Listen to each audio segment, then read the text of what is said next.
he is not anyone that I would ever look at and be like, I want some of whatever he's on. Sometimes I see that. I see people that say things that are just so delusional that I think, I want what they're on, you know? Like, well, here's a story that I think is probably as relevant to what we're talking about right now. Not just because Luigi Mangione has completely thrown a curveball into this system, because he clearly has. Because a lot of people recognize, and now it didn't happen overnight, but a lot of these copycats have been, kind of finding their courage, if you will, to do certain things that they think are necessary, especially those that work in these places. But there's something equally sinister about this man. I've been saying for the longest time, I believe he's the most dangerous out of any oligarch that exists. I think Bezos and clearly Gates are not that far away, but this is some serious psychopathic shit right here. I don't know why you don't include Peter Thiel in this assessment. Well, Peter Thiel is part of Palantir, but I also think that Karp drives the car. I think Peter Thiel is he's a lizard man. Yeah, he is a lizard man. But Alex Karp is the true psychopath, as far as I'm concerned. Palantir wants to bring back the draft. Of course they do. Thank you for that recommendation, Josie. We will have to check that out. We will have to look into that. On Sunday afternoon, Palantir, the defense tech company that sells, excuse me, let me see if I can blow this up.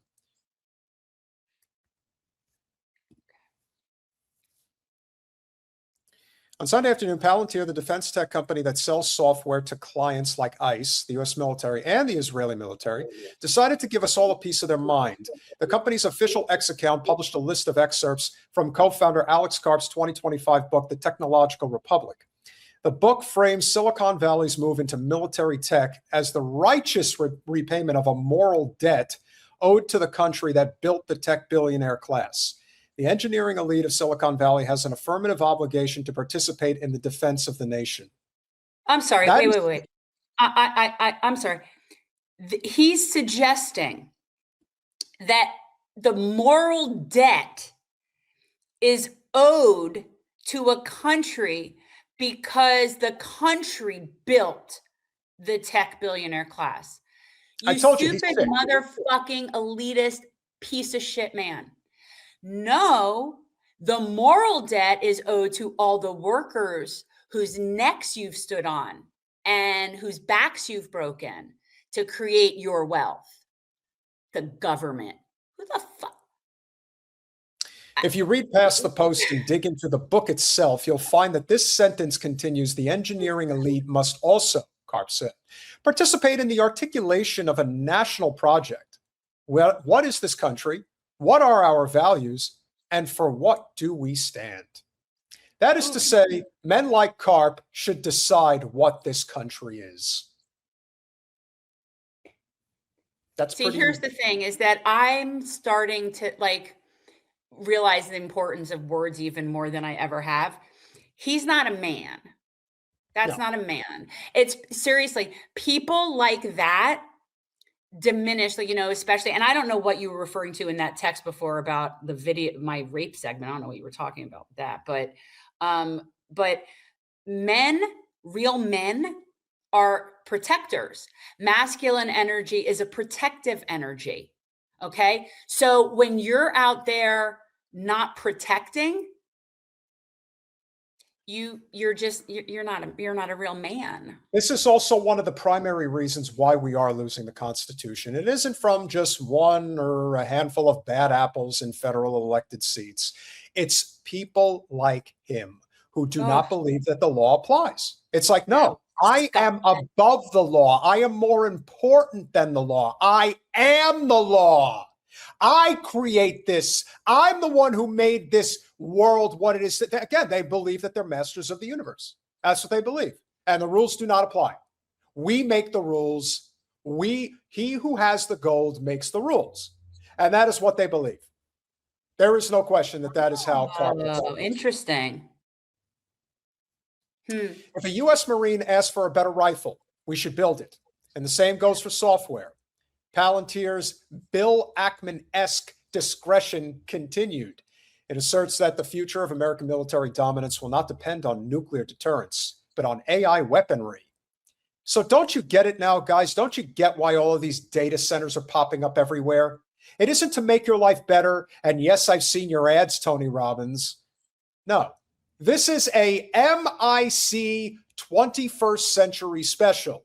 That is what the data centers are. That's all they ever were, and that's all they ever will be. And if you think that they're here to help you in any way, I got a Democratic Party candidate to vote for in 2028 that's going to save the day. I would just, these data centers, I don't suggest trying to put one of those in this valley. I'll tell you that. Yeah, that won't work. But again, they know where they can do it. You know where they go and do it? They do it where people are not armed. That's where they go. To the areas in this country where people are armed, they leave them alone because they know. They know better. Possibly like the Palantir AI product that is reportedly used to help generate kill lists for the Israeli military in Gaza. Of course they do. He is a proud Zionist. Then, after arguing for the primacy of its own products called spy tech by Palantir's critics, Karp suggests the remilitarization of the Axis powers. The post-war neutering of Germany and Japan must be undone. The defanging of Germany was an overcorrection for which Europe is now paying a heavy price. Well, there is some truth to that, but not for the reasons he's suggesting. A similar and higher theatrical commitment to Japanese pacifism will, if maintained, also threaten to shift the balance of power in Asia. That would make those countries massive defense markets, which means more money for Palantir. Right now, about half of their earnings comes from their contracts with various governments. A further militarized Japan and Germany could see that share expand further. So again, it's all about shares for the shareholders. That's what this is about. More money. Well, you know what? I think with somebody like him, he's particularly nefarious and evil. And it isn't just about the shareholders. I actually think that psychopaths like that, the capitalism is just the tool that they use. No, it's the tool that they use to hurt the most people. These are psychopaths, right? So he doesn't necessarily do it with his hands, but this is how he hurts people. No. So. Yeah, he is 1000% certifiable at this point. Or he always was. He's just not hiding it anymore, as he shouldn't. The rest of the manifesto is also essentially a sales pitch for corporate capture. Hard power in this century will be built on software. The company has had a banner year profiting on Trump's ICE crackdowns and currently holds $970 million in U.S. government contracts, but is eager for more. You better believe they are. As Palantir pitches an increasingly militarized U.S., ideologically determined by Silicon Valley tastes, at one point in the post, they suggest bringing back the draft. They're suggesting a country in which they get all the power.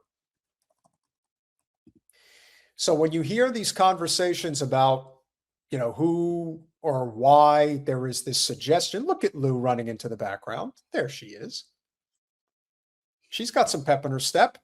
Is she coming to say hi? Again, it's a cook day. She's happy. Yes, she's happy. It's a cook day. But if anybody is trying to implement the draft, it is somebody like this. Let's hope this finally works. Very important that people who are smart and have. You know what I think? I am convinced that the reason we can't hear this is because Karp doesn't want us to hear it. Well, they did something to the audio. Yeah. Well, it's possible. Again, I haven't even checked this, but it's possible they may have shut down the audio online.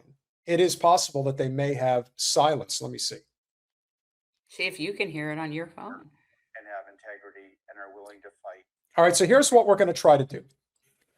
Because my audio actually comes through pretty good because I have a good mic. Just play it. I am going to play Alex Karp's audio, so listen. You don't even want to see his psychopathic face. I actually don't. Actually, that is true. I don't. And, it's like, and as a parting note, it's super important to stand up. It starts with footsie, pagan religion, protesting in front of everything. where people are just trying to go to school or protesting against Israel or not having an interest in defending the U.S. And people are saying they still can't hear it great. So I think it's not great. They're completely linked. It breaks up. It's sort of like you hear it and then it goes away for a second. Stuff. And at every turn, and when people are asking money, it's not good. It's just not good. With our destruction, and there is no alternative. All right. I think we need to like punt on this. We need to move on. It starts with footsie pagan religion. Alex Karp is an atheist, by the way. Protesting everything where people are just trying to go to school or against Israel or not having an interest in defending the West. And it ends with people justifying murdering CEOs. Now, CEOs get murdered because they bring it on themselves. Actually, I could justify that first, Alex. I don't need to get through all those other things. I would actually reverse it and say we're going to start there. Yeah. I would definitely agree with Henry's F Israel. Do not think for a second, and yes, Alex Karp is Jewish. Do not think for a second that when he name drops Israel, that's not a giveaway. It is. It's a dead giveaway. There is a reason he is saying it. And that was from when? When was that? I think it was over the weekend, actually. Okay, so that's a recent conversation. Okay. Very recent. Yep. But they should be concerned. And again, that's really the whole point, because, I mean, this isn't like the Joker movie, but there comes a point where you have to wonder how much people are going to be willing to take. How much are they going to be willing to be squeezed before they scream, we are not doing this anymore. We are not having this. And that, I think, as much as anything, is where the real problem lies. And Alex Karp is a very, extremely dangerous person. And if you think Alex Karp, if anybody, whether he pulled the trigger or not, does not have hundreds of thousands of deaths on his hands, that he is not responsible for bringing pure terror to the world, that is exactly what they do. That is what Palantir does. And the biggest issue, guys, when it comes to Palantir and why it exists is because of capitalism. If anybody truly had a moral compass when it comes to the free market, no one would invest in a company like Palantir. But Palantir is as attached to the broken capitalist system as anything, because it is the eye of the hurricane when it comes to the military-industrial complex. And as a result, in the free market system that we have in this country, if you invest in Palantir, you make a lot of money. It's a very lucrative stock, and it has very good dividends. And the average capitalist, if you will, that looks at this and says, well, I'm not the one pulling the trigger. I'm just supporting a stock that I know is going to do well. That, again, that's where it begins. That's where it ends. Quarterman says he knows hippie types fully invested in war companies. Keyword, types. And I don't know what you mean by that. Maybe it's based on how they look, how they dress, but I assure you, hippies do not invest in war companies. We don't do that. We don't do that. The more that Karp talks, the more likely people will say, I don't really want to be a part of this. This is not something that I want.